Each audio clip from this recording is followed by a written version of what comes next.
Radioluminescence, the beautiful symphony of an atom. Each pulse of light comes from a single atom, forever changing it into something else. What an elegant realization of the conservation of mass and energy.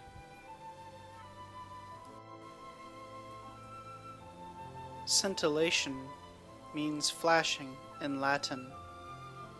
When an atom decays, it emits radiation, which some devices can convert into a flash of light. These devices scintillate. Their flashes can be used to determine the nature of the radiation which caused them. A gamma spectrometer is a tool used by scientists and science enthusiasts to determine the energy of ionizing radiation, and as a result of this, determine what isotopes are being detected. In many ways, the gamma spectrometer is like a Geiger counter. Both are capable of detecting ionizing radiation, and both of them require some degree of skill to use. The difference between the two is that the Geiger counter can typically detect more than just gamma radiation, but is limited to only knowing the presence of radiation. It cannot know what type of element or isotope emitted it, whereas a gamma spectrometer is generally limited to only gamma and X-ray radiation, but it is capable of telling you the energy that it detected and therefore the isotope that caused the radiation to be emitted in the first place. As a result, each of these two tools, different, have individual and useful properties and applications. Let us consider a piece of nuclear material. This is a nuclear check source. You know it is a nuclear check source because with the application of a Geiger counter, one can rapidly detect what is and is not radioactive.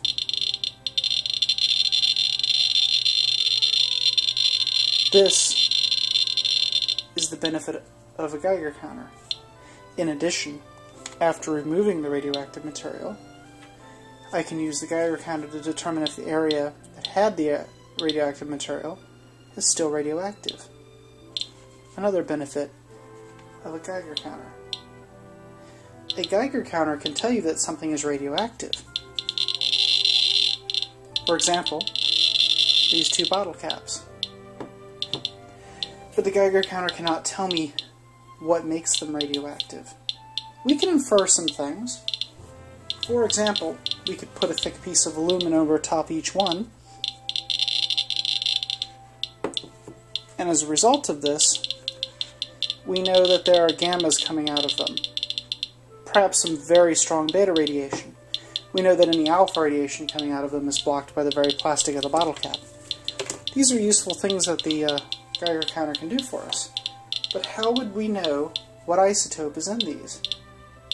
I'll tell you that both of these two isotopes, I know what they are very long-lived, and there is no way that we could readily perform a decay curve analysis with a Geiger counter to determine what's in them.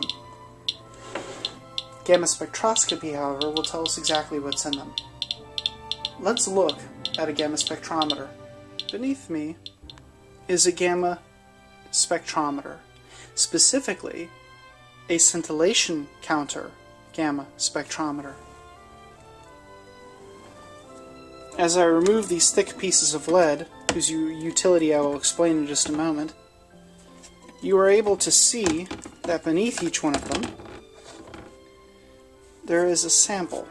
In this case, a soil sample. The soil sample was being tested. In front of the soil sample are various shields, like this one, for example, made of aluminum.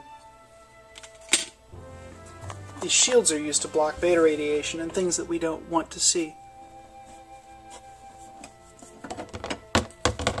If we continue to remove the lead, eventually we end up with this, a large round piece of lead, and beneath it, and inside of it, is the scintillation counter itself. This scintillation counter is tubular in shape and runs the length that my finger is tracing. In the back of it is a high voltage power cable going in and a signal cable going out.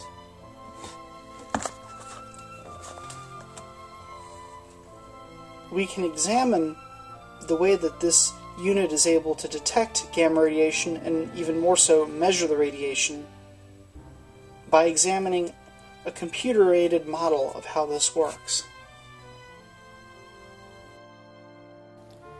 When atoms decay, such as the atoms in this uranium sample, they are left in an excited state. To become unexcited, they must release energy as gamma radiation. Let's have a closer look.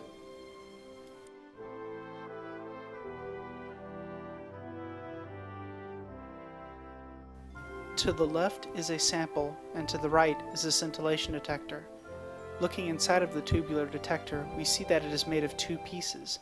The detector crystal, that's the yellow piece, emits flashes of light when it encounters gamma radiation. Often, this crystal is made of sodium iodide and doped with thallium. Importantly, the intensity of the flashes are proportionate to the energy of the gamma which caused them. As flashes are emitted, their visible light slams into the photocathode, which emits electrons when struck by light, much like a solar panel. The photomultiplier tube, that's the blue tube, amplifies these electrical signals, the electrons, accelerating them. As the electrons move down the tube, tiny devices known as diodes pull the electrons with electrical fields. As each electron impacts a diode stage, even more electrons are freed and pulled towards the next stage. At the end, an anode collects the amplified pulse of electrons. The final pulse is proportionate to the original flash, which was proportionate to the energy of the gamma. In this way, photomultiplier tube and crystal act as an accelerator and amplifier, converting gamma radiation into pulses of electrical signal proportionate to the original energy. Now, let's see this in action. Gamma photons from the uranium are absorbed by the scintillation crystal and are converted into flashes of light. These flashes of light strike a photoelectric material which converts them into tiny pulses of electrons. These free electrons are accelerated down the photomultiplier tube by diodes, gaining more electrons with each stage. The final pulse of electrons hit the anode at the end of the tube, creating a signal we can measure. Everything remains proportionate, and so with this signal we can determine how much energy was in the original gamma.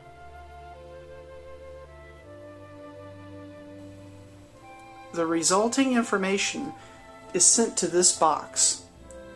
This is a Spectrum Techniques Universal Computer Spectrometer, model UCS30. When powered on, a voltage indicator reveals that positive voltage is being fed to the Gamma Spectrometer. There are some units that use negative voltage, but they are not very common. For every single gamma detected, the activity light will flash red, but that is only when the acquire mode light is turned on, telling us that this is acquiring data. This unit is currently in a dormant state. The temperature is very carefully monitored to determine any fluctuations in the calibration of the unit as a result of temperature, which we will now get into. For any length of time that a test is run, perhaps 1 hour, the unit will be run for 1 hour previous to this with no sample in order to create a background image, an idea of what is already there. What is already there is subtracted from what I find to reveal the difference. But, due to the random nature of radiation, the more background that I can reduce, the easier it is after the subtraction to see what I'm looking for. To do this, I use lead. Let me show you how lead works. This is a pile of lead. This is a cesium-137 check source. To give you an idea, let me put the Geiger counter where you can see it. When the Geiger counter is placed over top of the source, many thousands of counts per minute are detected.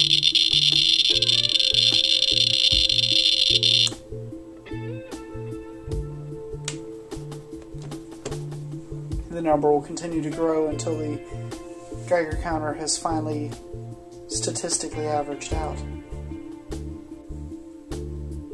Now, let us take a piece of lead. This is lead. It is just like the regular lead, but it's been painted gold color. The gold color not only looks nice, but the gold paint itself prevents lead from getting on my hands. Placing the lead in between the source and the Geiger counter changes things quickly. I'll cut the sound back on even. What a difference lead makes. In fact, the 3 inches of lead around the detector drop background in the range with which I work, which is the first 1 million electron volts of energy, to less than 10% of what it was.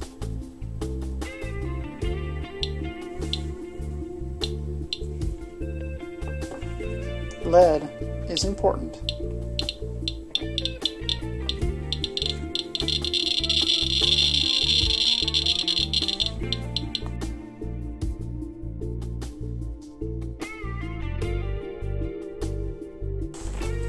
Now that we understand a little bit about gamma spectroscopy, and we understand the way atoms are found and discovered and everything, we understand a little bit about how the system works, let us actually use gamma spectroscopy to find a sample. And specifically, let's look for cesium-137. And the reason cesium-137 is because it's a kind of a common one people see after fissile disasters, nuclear disasters, Fukushima, Chernobyl, Windscale, any of those kind of places that blew up.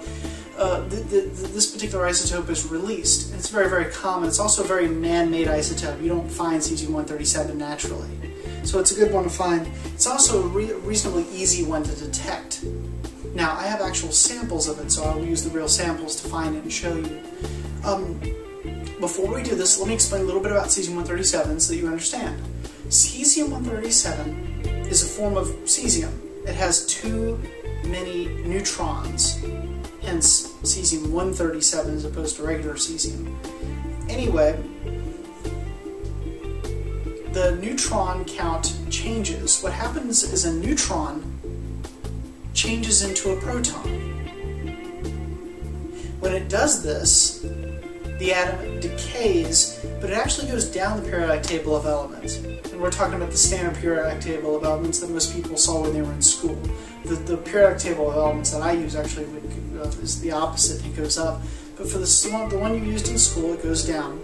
And it becomes barium-137, which is the next element over, right? Barium-137, in this case, has 1 proton more than cesium-137. This is the result of this decay. This decay is called beta decay. Specifically, it's called beta minus decay. Beta minus decay is when a neutron changes into a proton. And when the neutron changes into a proton, there's a change in energy because the neutron is heavier than the proton. Not much, but a little bit. And when it changes, that extra mass, that heaviness, has to go somewhere.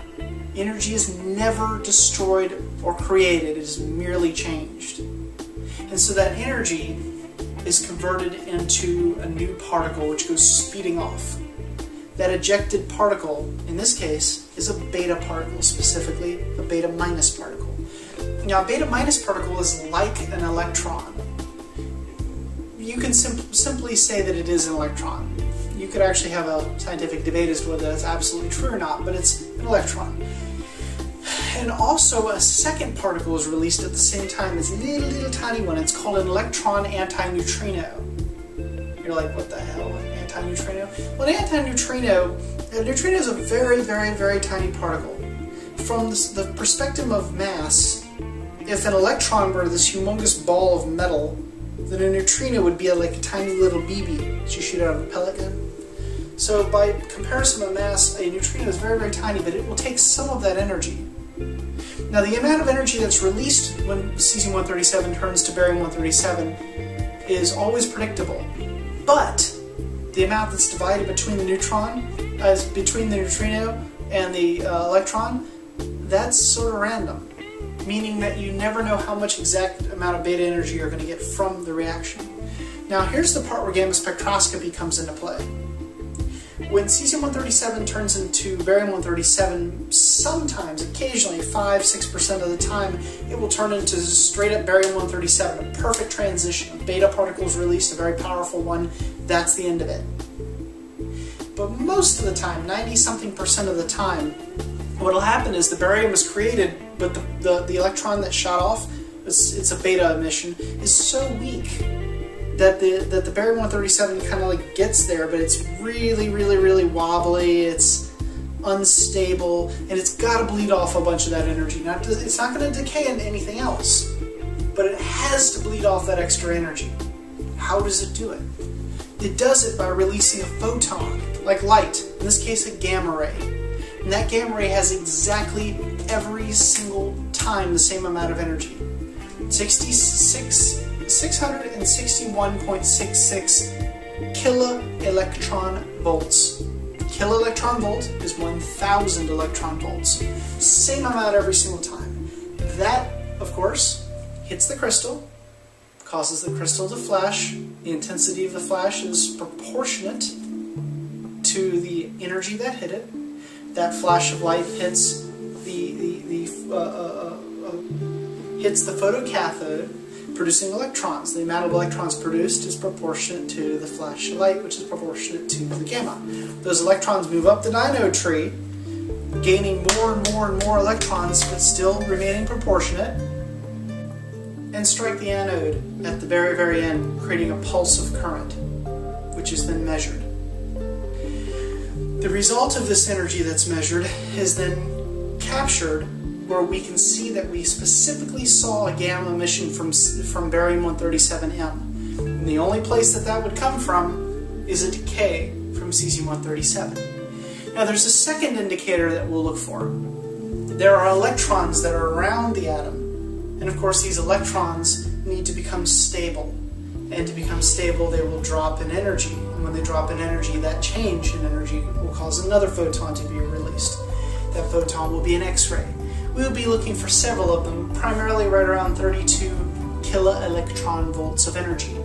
Those two together are the hallmarks of cesium-137. And most isotopes of most elements that exist have these. There are a few that we're blind to, but for the most part we can identify what is inside of your sample that's making it radioactive. And no, a Geiger counter cannot do that. The scintillation screen that we're looking at presents us with an X and Y graph. The X is the very bottom of the screen. It displays channels, 1,024 of them. Each one of these channels provides progressively more and more energy gammas, meaning a low energy gamma will appear on the left side, whereas a high energy gamma will appear on the right side. They step one channel at a time, 1,024 of them, from left to right. As each gamma comes in with a particular energy, that energy is captured and sorted and put into the correct channel as a single count. The left axis, the left side, the y-axis, displays the number of counts per channel. And the sum of all of these, the integral, is a complete spectrum of everything seen by this software, and of course by the Gamma Spectrometer itself. Let's take a look at the energy settings that make it function. Opening up the power regulation box, we can modify the settings. Our voltage is currently set to 650 volts positive polarity, but this is adjustable. My unit can go all the way up to 850 volts, some even greater. This is the power fed to the scintillation counter itself. The polarity is positive. Next is the coarse gain. This is the boost given to the signal that comes back to us. It's set in increments of 1, 2, 4, 6, 16, 32, and 64. Currently we are set to 4. The fine gain further allows us to modify the actual signal. This is the energy distributed per channel. The conversion gain are the numbers of channels. We can see 256, 512, 1024, all the way up to 4096. My unit has 1024. Lastly are the discriminators. These are the markers we don't want to look above or below. Ours are set to a liberal 15 and 990. Now, let us start by actually accumulating data. When I click the accumulation button, as you can immediately see, gammas start to fill up. These gammas fill into each of the little channels at approximately 1000 electron volts change in energy per channel. But this is the way I'm currently set. This could be configured differently. You can see 2 photo peaks starting immediately. We are looking at a logarithmic view. As the y-axis goes up, above each stage increases exponentially. Let us switch to a linear view so we can see an exact one-to-one set of counts. This will make things a little bit clearer.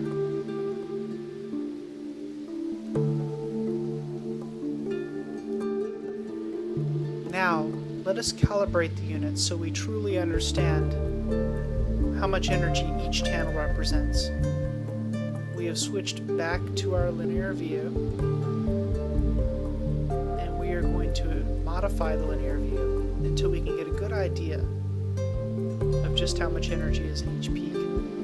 The peak to the left we know is at 32 kiloelectron volts. The peak to the right is at 662.66. With these known values, we can actually calculate exactly what the energy rates are. I've highlighted the 662 kiloelectron volt photo peak from cesium-137, and I'm using this highlighted region of interest, as it's called, to calculate the exact center. It's called a centroid. I am now looking at the X-rays which come from the cesium, actually technically from barium-137, and I'm finding its centroid. I'll now perform a 2-point calibration. This 2-point calibration more or less tell me the change in energy with respect to channel, which will allow the entire system to be reasonably calibrated. Notice it will no longer say channels as soon as I'm done. It will say kiloelectron volts at the bottom, and each channel will correspond to a specific energy.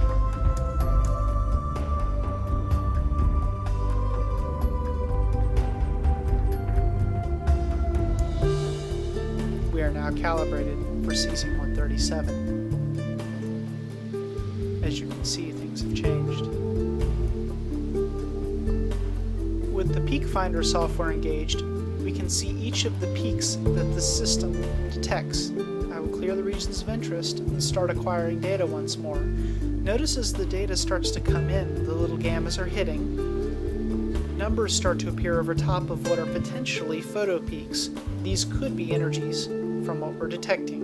In this case, we're detecting a very well-known source, cesium-137. As the gammas start to flow in, the little numbers appear, and many of them are false peaks. But this is because there isn't very much data. It takes a while for a trend to form. A test on a low-energy sample, such as a soil sample from a residential area, may require 6 to 12 hours of running before peaks present themselves to where they can be detected. The energies you see are not exactly correct, being plus or minus 5 or more kiloelectron volts. More accurate detection can take care of this. Now let's take a peek at a sample from Japan, one that is specifically contaminated with the remnants of Fukushima.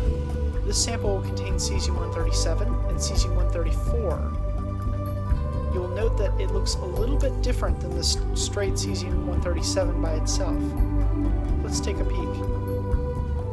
With the sample now put into place in the scintillation chamber, we will begin acquiring data.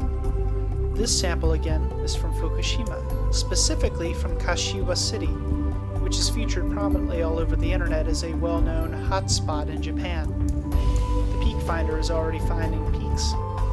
Let us speed this up a bit so that we can watch what happens more rapidly. Cesium-134 and Cesium-137 decay via beta decay into Barium-134 and Barium-137, respectively. When they do this, they leave their atoms in an incredibly excited state. To drop down to a relaxed ground state, these atoms have to emit that extra energy. They have to get rid of it, and they do so by emitting gamma rays. If you see to the far right-hand side of the screen, there are 3 peaks forming from these gamma rays right now.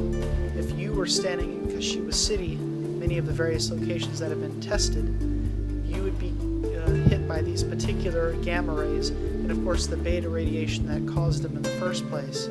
This would be coursing through your body. This sample, for example, came from a children's playground in that very city. To the far left, you will see a rise in X-rays, 2 peaks. The peak to the farthest left is caused by electrons orbiting the cesium-137 atom. As the cesium-137 decays into barium-137, the electrons, much like the nucleus, are also left in an excited state. As they relax and drop down to a more grounded state, they will emit X-rays, specifically around 30 kiloelectron volts. Slightly to the right is a peak caused by the actual lead shielding of the Gamma Spectrometer. As the powerful beta radiation from the cesium slams into the beta, one of the many reactions caused, besides secondary gamma emissions, are the electrons in the very lead itself to become excited and then to drop back to a base grounded state, just like the 30 kiloelectron volt cesium X-ray peak. The lead peak is caused again as a result of this radiation. Towards the center of the screen, you'll notice a peak forming. That is called a backscatter peak. Though it's hard to see in this particular example, farther to the right of that, in the center of the screen, you should actually be able to see something called a Compton edge. This is actually a result of the cesium-137 decay. As you can see, at about 15% greater speed than normal, this peak forms pretty fast. This sample is actually reasonably hot. But then there are other things around you besides cesium-134 and cesium-137 from Fukushima fallout, which are actually detectable. Let's take a modern smoke alarm. Modern smoke alarms contain americium-241, a powerful alpha emitter. The result of the decay of americium-241 is neptunium-237. Once this sample is done, we will put a smoke alarm into the Gamma Spectrometer and we will see what happens. Remember, never dismantle a smoke alarm. I know I didn't. I don't need to. The gamma radiation goes right through the plastic. We will now switch to a logarithmic view. As you can see, it changes the nature of the way we see things, but the data is still the same. Now, let's clear the data, place in the smoke alarm, and accumulate. Look at the peaks forming to the far right from the smoke alarm. These are much lower energy gamma rays. Americium-241, Neptunium-237. This is all coming from an average smoke alarm in someone's house. They emit quite a lot more gamma radiation than you might have suspected. They're also very useful for low energy calibration of gamma spectrometers. Many things in our lives are radioactive that we're not even aware of. Now that we've seen a commercial smoke alarm, let's look at something a little bit more exotic. Let's look at a piece of Trinitite. Trinitite is kind of a generic term for sand that has actually been melted by a thermonuclear reaction, turning it into a mildly contaminated and radioactive rock.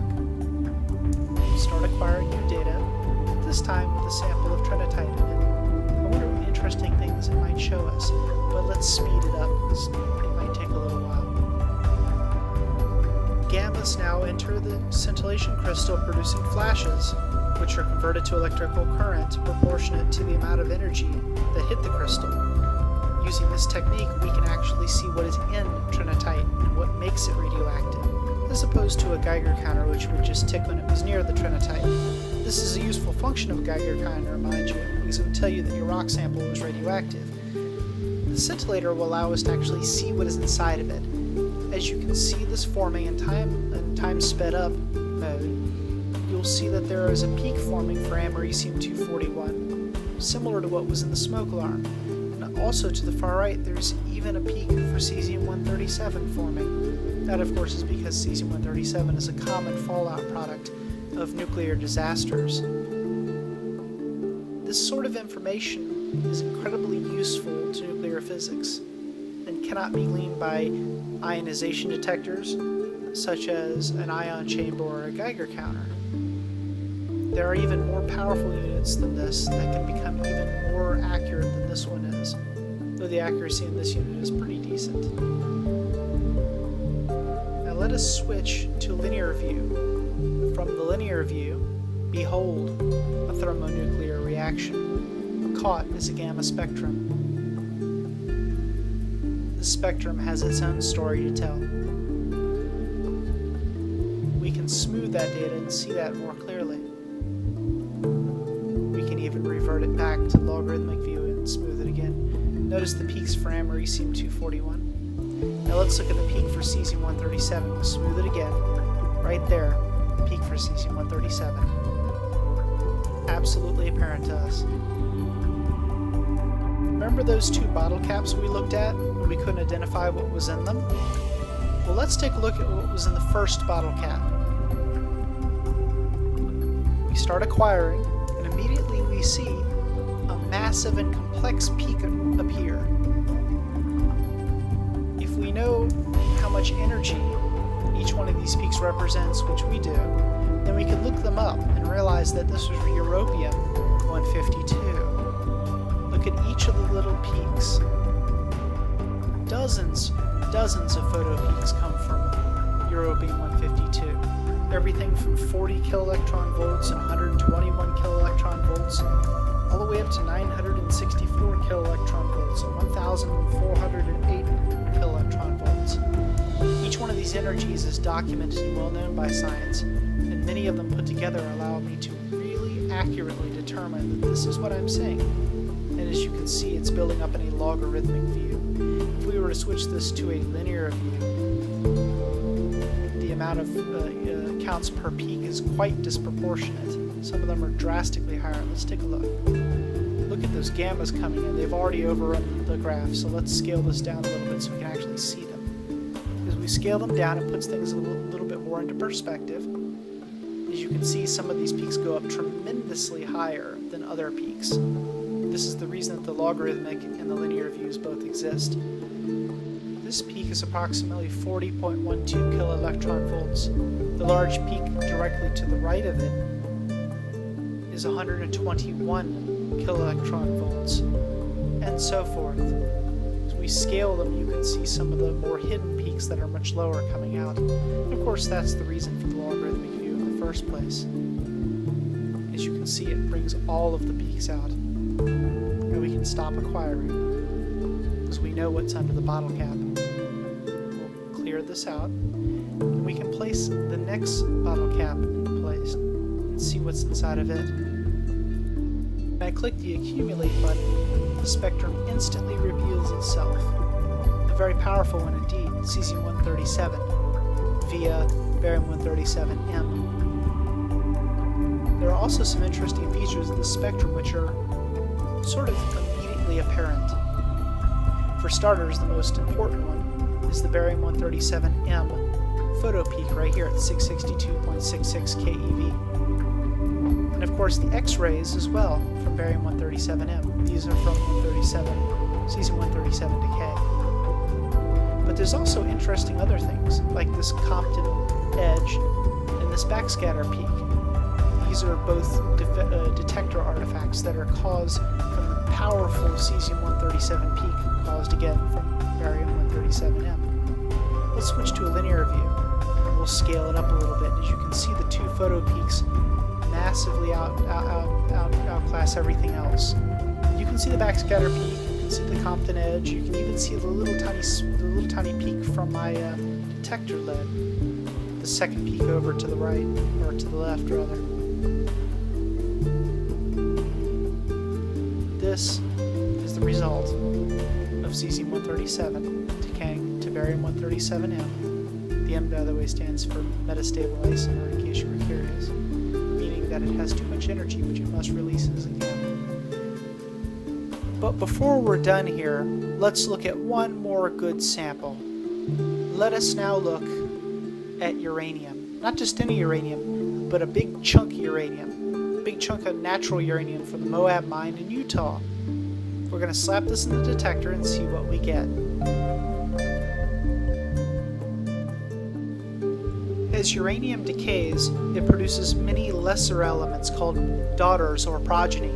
Their gamma emissions are also detected, making this a very complex spectrum. The math required to figure it out can be, well, somewhat daunting. I'll prevent you guys from having to worry about it this time. But as you can see, it can be a sad thing to try to calculate. It's much easier just to look at the spectrum and watch for yourself. Now as I click the button, you can immediately see the uranium building, as well as its progeny, its daughters. And in fact, the majority of what you're seeing are the daughters. Lead-214, bismuth-214, protactinium. There's so many different things inside of the spectrum. Polonium can even be found in here as well. Thorium. We can even take a moment and look at a few of them and actually see that this is uranium. It's very interesting that radioactive rain that falls looks very similar to this. Of course, that's because it has radon progeny in it. Easily detectable with a scintillator. Nothing that a Geiger counter can discriminate. Of course, a Geiger counter can tell you that it's radioactive, which is very important.